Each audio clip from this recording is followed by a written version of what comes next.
Hello, and thank you so much for purchasing this Project Planner Notion template bundle. The purpose of this video is just to give you a very brief overview of how I structured this template, how you can go about customizing it, and the basic intention behind how I designed it and such. So I'm going to get started.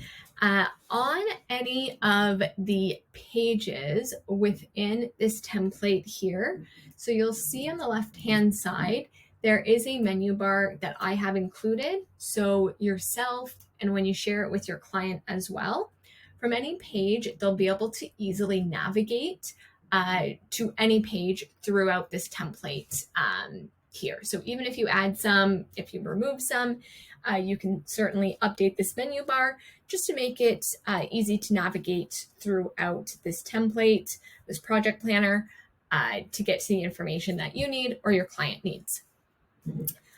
Another thing, in some of the more, I suppose, self-explanatory, or kind of more customizable details such as your client name, your role and such, I've put those in squiggly brackets here.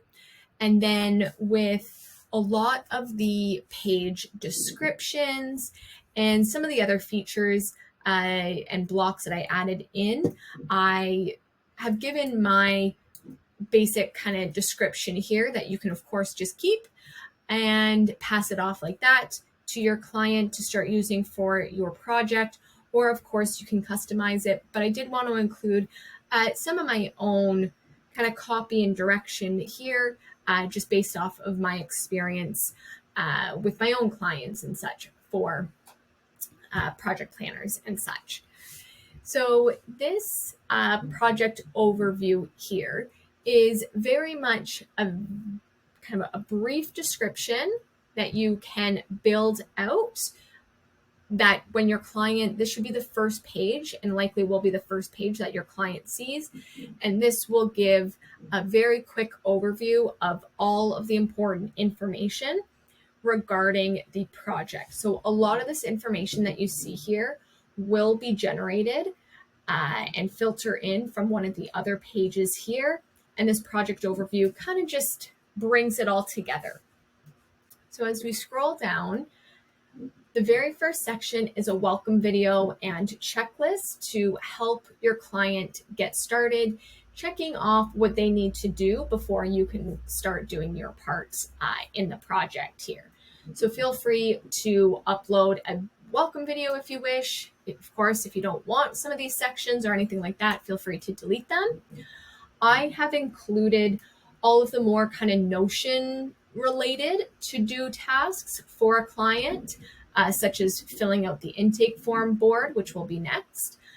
Of course, you can remove anything and you can add anything that may be a little bit more external, like perhaps giving you access as the contractor to their hosting provider or something like that if you're a web designer. Next, again, quite self-explanatory, but just uploading your company information, as your client likely will want to reference that at some point. And then basic details about the project overview, of the timeline, any specific deliverables, as well as the budget. You can also include, perhaps if you have some sort of upsell, or if, say, they want to go outside the scope of the project, you might want to include a little bit of details and budget guidelines in there. And then if you do have a small team behind you, I've included this section here for you to upload any of their details into here. So feel free to remove this if you are, a one-person show. But I thought this was important if there is other people on your team that perhaps your client may come in contact with. This would be a great area just to be a little bit transparent on who else is on your team and what their role is, what they may be doing in relation to that, to the project. And then the project workflow, or kind of the project phases. or milestones, perhaps. So this is where you can outline the key kind of phases that the client will experience, just to kind of let them know and give them a really good idea of what they'll be experiencing from start to the very finish, along with key kind of tasks within there.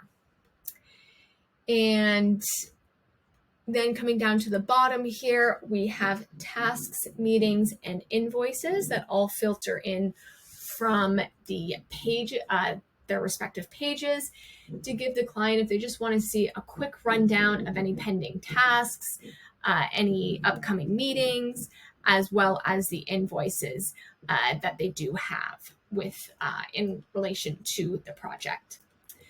And these all here do get populated onto a project calendar down below. So some people are a little bit more visual in that sense. So if you or your client perhaps is a bit more visual, they can certainly filter through and see the key dates in relation to meetings and invoice due dates and all of that. And on the very bottom of the project overview, we have an FAQ section. So if there is any kind of questions or maybe even any information you want to make sure is in writing for your client that doesn't really fit anywhere else, this is a great section to put it in. Even if that information, or say you answered that question on your sales page and it's stated in your contract, having it another time doesn't hurt, especially if you really want them to be aware of it. So back up to the top, our next page is the intake form. So this is where your client will come in and fill out any of the questions you have outlined on your intake form here. So this is great because even if they start to fill it out and need to come back later, it will all be there and saved. So they don't need to do it all in one shot, but feel free to, of course, adjust the headings and questions and all of that.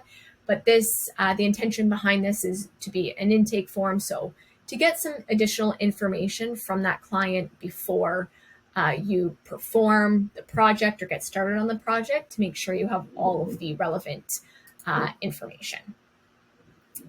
The next is the task manager. So this here is where you can delegate any tasks to, whether it could be yourself, team members, your client. This is where all of your tasks will be outlined here, all of the actionable things, and how they will get filtered in to the project phases that you have outlined. Next is resources and logins. So this page is dedicated to just having a central hub for any external links that might be helpful to perform the project, as well as any login details that you will need. So depending on your service and your project, your client may be filling this out mostly. Perhaps you will be putting in a bit of information for them to have access to as well. So it really depends on your service and your project who's predominantly going to be filling it out. But of course, this can be a collaborative thing. Perhaps it's all going to be your client filling it out. Perhaps it's all going to be you.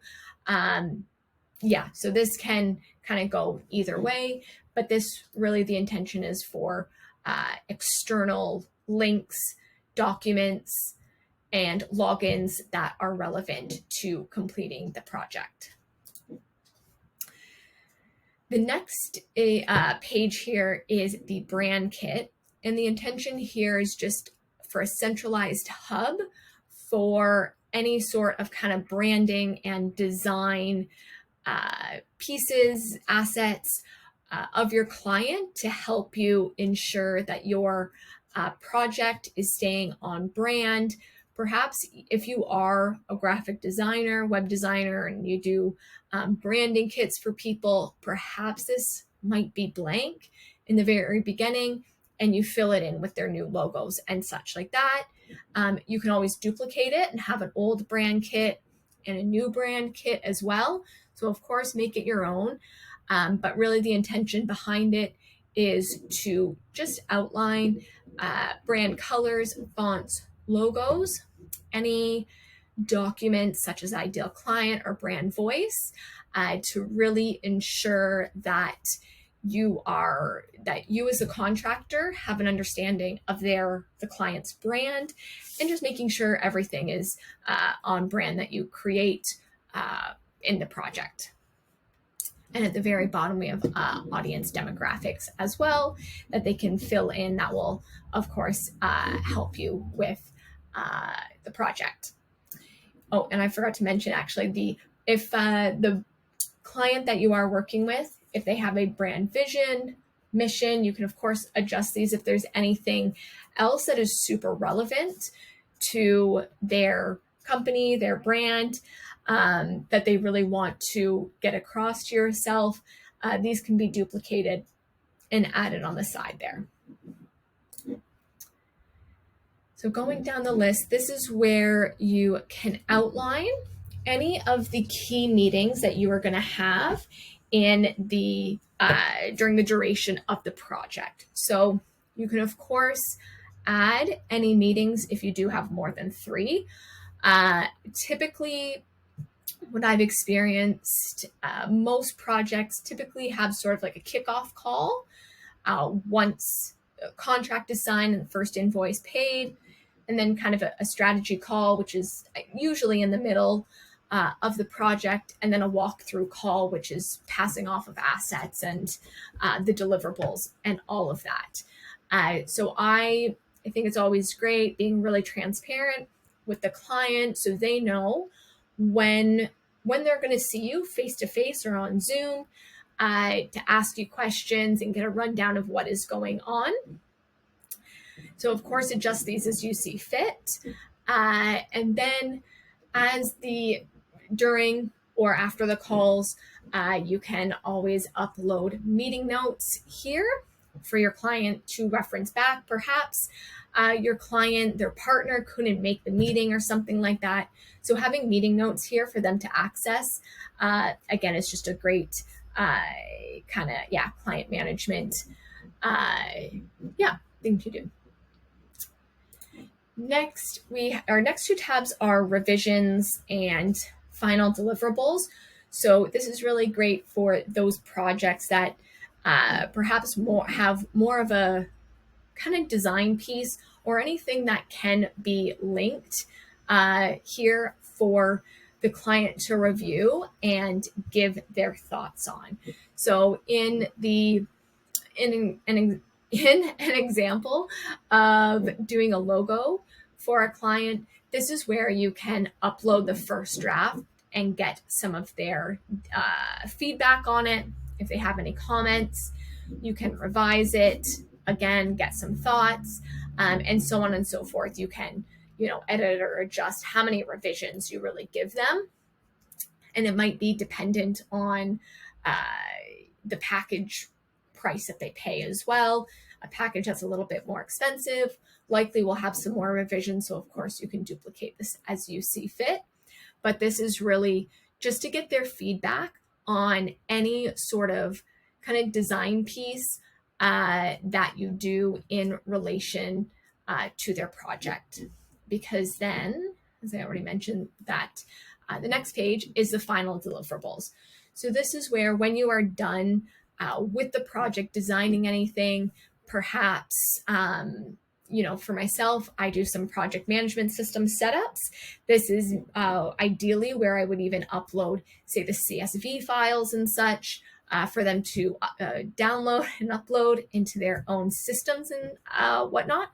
So this will be the place where they will get everything that is final that they paid for in their project, and you can check them off once they're done here.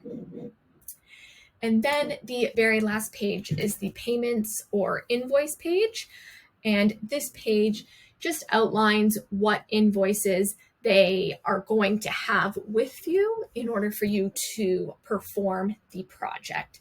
So typically project work, I've already uploaded the first 2 invoices. Typically I see 50% upfront and 50% later on. Of course, if that's not your payment plan, you can adjust this as you see fit.